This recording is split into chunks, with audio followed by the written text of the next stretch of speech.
hace 40 años sucedió un hecho que hoy seguimos recordando en esto de las relaciones México, Israel y el mundo judío, y más ahora que viene además el primer ministro Netanyahu.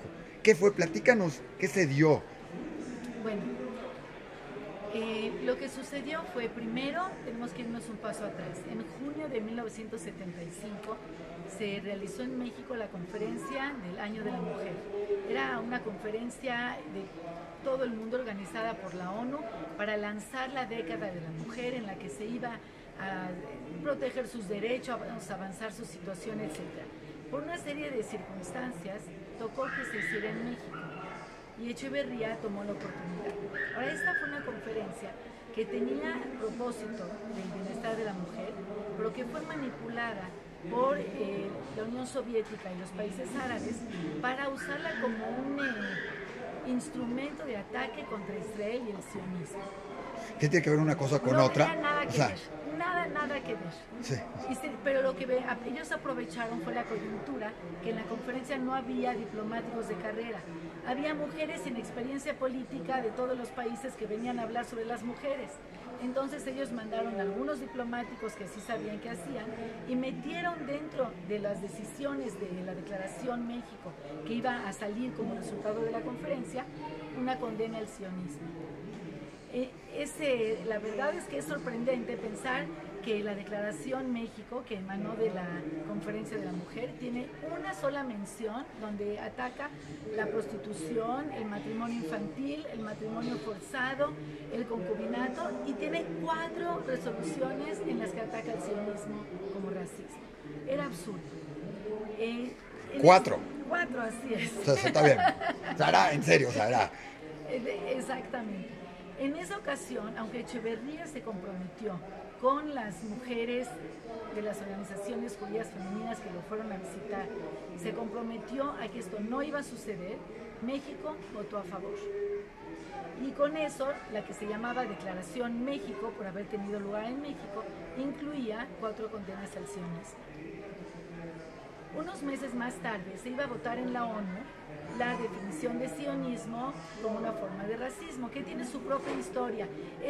Fue un intento por los países árabes de atacar a Israel por otro ángulo, a ver si así se lograba hacer daño.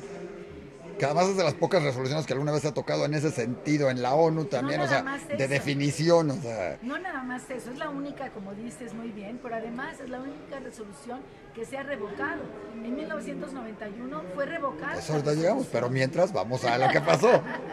Bueno, entonces, en 75, cuando la resolución iba a llegar a la ONU, hubo presiones hacia el gobierno de México, tanto de los países árabes como de la comunidad árabe en México, como de la comunidad judía en México, que trataba de influir. Por todos lados trataban de influir. Pero México tenía Sí, yo me acuerdo, salimos, hubo manifestaciones, fue esas cosas que levantó eso, o sea, éramos de los jóvenes que andábamos en todos lados ahí. Pero si tú te acuerdas de eso, no hubo manifestaciones públicas en México. Sí. En México, las manifestaciones que hubo, aún después de que México votó a favor, fueron en la Keilah. Exacto. A puertas cerradas. Bueno, eso, sí.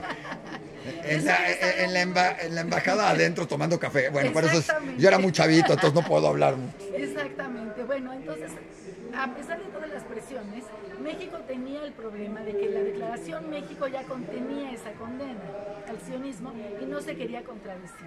Y otra cosa era que Echeverría aspiraba al puesto de secretario general de la ONU después de la presidencia y pensó que le iba a ser más fácil obtenerlo con el apoyo. Tenía el apoyo de los países árabes. De manera que México votó a favor. Una vez que México votó a favor, como se dice en inglés, all hell broke loose. Los judíos de Estados Unidos tomaron el voto de México como una traición personal. Ellos visitaban mucho México, eran turistas que amaban al país, que gozaban la calidez mexicana, que sentían que México era un amigo y de pronto se sintieron traicionados. Al día siguiente de la votación, además en Estados Unidos, se organizó una manifestación, ahí sí pública, para protestarla. Y era un momento en el que todos los judíos de Estados Unidos sentían que estaban luchando por la existencia de Israel. Entonces los ánimos estaban muy exaltados. Creo que los únicos a los que no les importaba demasiado eran Israel, pero bueno. Sí, Israel le dio menos importancia y tienes mucha razón. Como sucede muchas veces con la diáspora, Pero en Estados Unidos ellos pensaban que iban a lograr juntar unos miles de personas. Llegaron 200,000 personas tan solo a la manifestación sí. en Manhattan. Y eso que hubo manifestaciones en otras ciudades. Y los ánimos, en lugar de calmarse con la manifestación, se exaltaron todavía más. Y entonces fue una reacción popular, visceral y emocional de todo el mundo, que ya no queremos ir a México. Vamos a boicotear a México. Que nos Hay que recordar que en ese entonces el paraíso turístico para los americanos, pero definitivo, el paraíso turístico se llamaba Acapulco. No había otro. O sea, estamos hablando de 75, que no existía como tal, tanto Cancún, no había otro lugar. Era Acapulco, y llegabas y era gringo y todo. Muchos y muy seguido. Y estamos hablando de que esto es en noviembre, el 10 de noviembre, justo antes de las vacaciones de Exacto. diciembre. La gente empezó a mandar cartas a las embajadas, a la embajada en México, a los consulados y a México, a presidencia, dirigidas al presidente Echeverría, escritas a mano por niños de menos de 12 años hasta por adultos. Amamos a México, cómo nos han traicionado, etcétera, etcétera. Voy a cancelar mi viaje a México. Voy a cancelar. Y hubo agentes de viajes que dijeron, todos los que tenían viajes a México les devolvemos el dinero.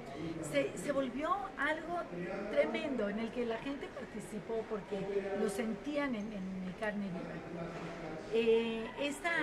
Este boicot se consolidó cuando el 23 de noviembre un grupo de judíos americanos decidió publicar en el New York Times que exhortamos a todos a un boicot a México. Ya había iniciado, pero esto los acabo de consolidar. Y hay que acordarse que además para México el turismo en esa época era, como lo sigue siendo, uno de los principales ingresos. O sea, seguía estando petróleos mexicanos, estaba Pemex, estaba los ingresos de otras maneras, pero el turismo era la segunda o tercera fuente de ingresos para México, con justa razón, porque además México es bellísimo y los americanos venían aquí a Valle de Bravo, que eran de las principales zonas que recibían al turista americano. Así es.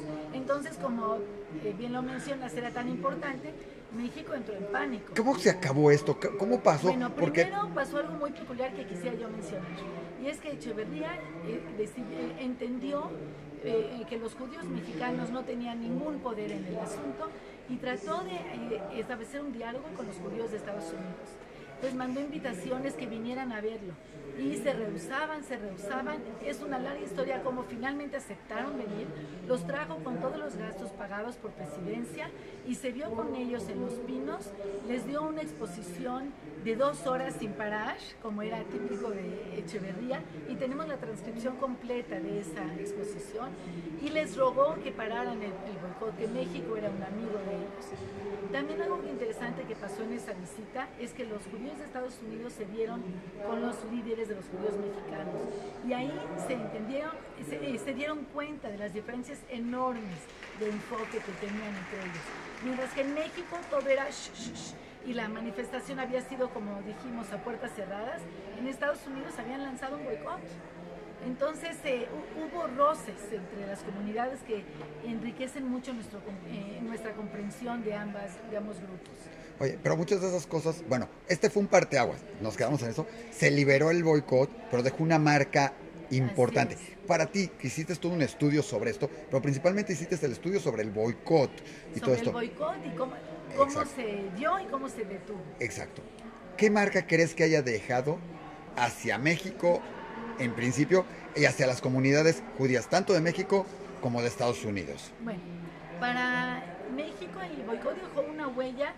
Tú me mencionabas hace unos minutos que aún hoy, cuando suceden cosas contemporáneas, te preguntan, ¿habrá un boicot de nuevo? Fue una huella, un golpe muy duro para Sí, muchos no nos dimos cuenta de toda la influencia porque éramos muy jóvenes. Así es. Tú debes haber sido bebé, tú apenas una bebé, nosotros ya estábamos apenas jóvenes por ahí, pero digo, como dices, hace poquito con otro incidente que hubo, la primera pregunta que nos hicieron es, no van a boicotearnos los americanos, ¿verdad? Dije, 40 años después estamos... Así es, una huella muy profunda. Curiosamente, la comunidad judía de México se ha ido fortalecida por el episodio. Cuando empezó el asunto de la votación, los judíos de México pidieron formalmente una cita con Echeverría. 3 meses pasaron y ni siquiera les decían que no, que sí o que no, ni siquiera les contestaban.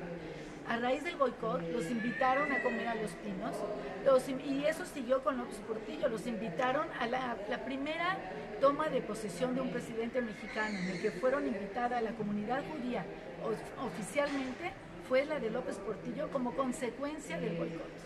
Y hoy en día seguimos, voy a decirlo radamente, disfrutando de estas consecuencias. Es una relación que hoy es más que abierta, más que extensa y más que productiva en ese sentido, porque más como judíos y judíos mexicanos somos parte de México. Entonces, hacia la comunidad le sirvió esa apertura, tuvo una mayor relación, un reconocimiento. Sí, solo quiero agregar algo para evitar algún malentendido. Hay personas que han sugerido que tal vez la idea del boicot surgió de la comunidad judía de México, y eso es falso. La comunidad de México no solo no sugirió el boicot, sino que estaba alarmadísima con el boicot. Claro. Temía que empeorara las relaciones del gobierno. Hubo algunas reacciones antisemitas en periódicos. Sí. Y se temía que esto iba a hacer mucho daño a la comunidad. Porque como de costumbre Israel es relacionado con judíos. O sea. Exactamente. Trataron de parar el boicot, simplemente no tuvieron los elementos para lograrlo. Y con los judíos americanos y con Estados Unidos, ¿cuál fue el resultado de todo esto? Para los judíos americanos fue muy interesante, es la primera muestra realmente significativa del poder de las masas de los judíos americanos. Es la primera vez que se unió el hombre común, todos los judíos, para hacer algo, y tuvieron éxito. Entonces es una parte importante de su historia. Esa es la razón, digamos, hoy en día. Sí, pasaron 40 años. Tú dices una tesis. No es que hayas hecho ayer un estudio. Es una tesis de hace unos años. Hoy sea reconocida por un premio. O sea, 40 años después, ¿por qué? ¿Cuál es el valor de este premio? ¿Y por qué 40 años después seguimos recordando este tema? Porque además muchas cosas de las que recordábamos del tema no eran como las recordábamos. Como te decía, se pensaba que la idea vino de México. Y no es así. Se pensaba que fueron las organizaciones en Estados Unidos que lo lanzaron. Y no fue así, fue movimiento popular. Hoy en día sería que fue por Twitter y Facebook. Es muy recordado que Rabasa perdió su puesto como secretario de Relaciones Exteriores por el boicot, pero no se sabía las circunstancias en que había sucedido. Había mucho conocimiento que se creía tener sobre el incidente que era falso. Entonces la tesis vino a rescatarlo, y la verdad es que la tesis no se pudo haber hecho mucho antes, porque muchos documentos se desclasificaron apenas en 2006 y muchos fueron cargados en Wikileaks apenas en 2010.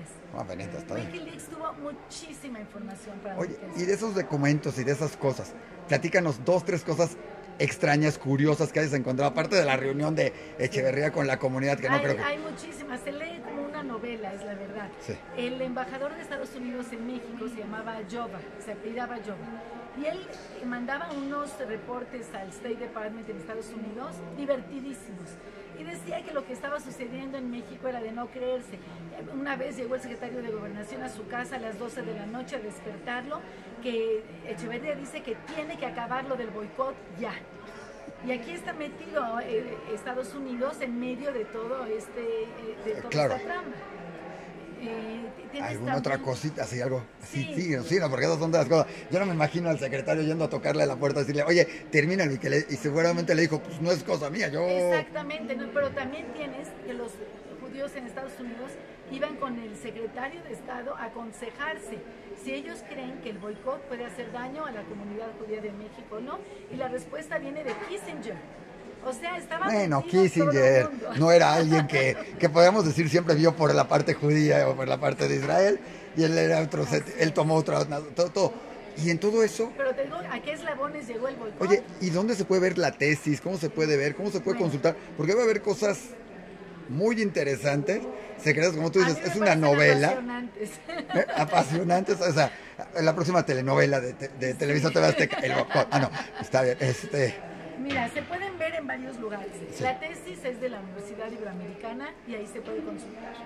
Para una versión más corta y menos jugosa, también aquí en Historia Mexicana, que es la revista de historia que saca el Colegio de México, hay un artículo sobre la tesis en el número 262. Sí. Y espero pronto publicar un libro.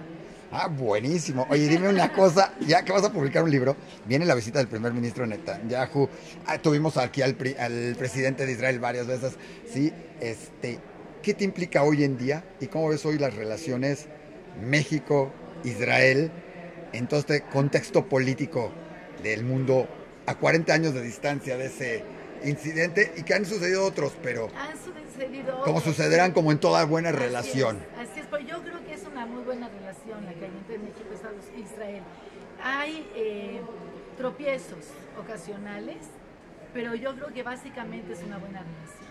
Y con los judíos americanos y con todo eso. ¿Cómo se ve? Porque además hoy en día tenemos mucha política y mucho problema, en cierta manera, con cierto personaje. Justamente ayer todavía empezaron manifestaciones racistas en Estados Unidos, unas primero apoyadas, luego negadas por el presidente. O sea, ya hoy en día está mucho más involucrado hasta el gobierno americano, que toca puntos álgidos con México y donde las comunidades judías de Estados Unidos y de México se ven involucradas en muchas maneras. ¿Cómo crees que tenga que ser hoy en día estas situaciones de las dos comunidades en sus respectivos países? Es muy complicado. Yo creo que en el tiempo que yo estudié el boicot, la relación de la actitud de los judíos de Estados Unidos hacia México, hacia los judíos de México era muy prepotente. No estaban muy interesados en la opinión de nuestra comunidad y creían tener ellos todas las respuestas. Yo creo que esos 40 años han hecho una diferencia. Y creo que ahorita ya hay un mejor diálogo entre las comunidades y más interacción. Y las comunidades, ¿cómo tienen hoy que interactuar con sus propios gobiernos? Digo, en algún momento pensaríamos, la comunidad judía de México tiene que estar unida con la comunidad judía de Estados Unidos y con la comunidad en Israel. Y últimas fechas hemos visto que no tiene que ser así. Hay cosas que no tiene que ser. Somos, en primer lugar, mexicanos. Entonces, ¿cómo lo ves tú? Si hoy tuviera que haber una cosa así, ¿cuál tendría que ser? ¿Cómo se daría? Eso ya no me toca. Como historiadora. Estoy más cómoda con un poquito más de perspectiva. Como historiadora. Oye, pues muchísimas gracias. Felicidades del premio.